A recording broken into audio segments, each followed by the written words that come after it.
ఇలా పిల్లలకు ఓ బ్లాంకెట్ లేదు, వేడి నీళ్లు లేవు, కాస్మోటిక్ ఛార్జెస్ లేవు, 4 నెలలకెళ్ళి మెస్ బిల్లు లేదు. ఆ పిల్లల్ని ఇంత గోసపెడుతున్నావు. ఇది పాఠశాల విద్యాశాఖ మంత్రిగా నీ శాఖ కిందికే వస్తుంది. నీ శాఖలోనే ఇంత అధ్వానమైన పరిస్థితి ఉందంటే నేను అడిగేటోడు లేడనుకుంటున్నావా?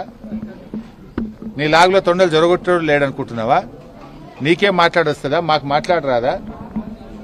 మాట అనేది గౌరవం ఇచ్చి పుచ్చుకోవాలి.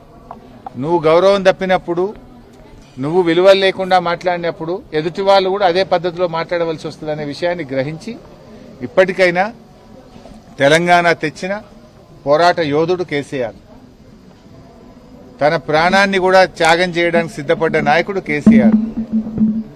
ఎంపీ పదవిని, కేంద్ర మంత్రి పదవిని, రాష్ట్ర డిప్యూటీ స్పీకర్ పదవిని, ఎమ్మెల్యే పదవులను గడ్డిపోచలాగా వదిలి పోరాడి తెలంగాణ తెస్తే నువ్వు ముఖ్యమంత్రి అయ్యావు. కేసీఆర్ లేకపోతే తెలంగాణ కడిది, తెలంగాణ లేకపోతే నీ జీవితంలో నువ్వు ముఖ్యమంత్రి అవుతావా?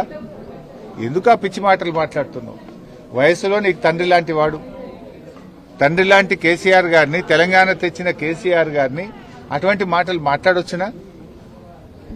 నువ్వు ఏ సందర్భంగా ఏం మాట్లాడాలో కూడా తెలియదా నీకు? కేసీఆర్ గారు అడిగిన ప్రశ్నలేంది, నువ్వు మాట్లాడిన మాటలేంది?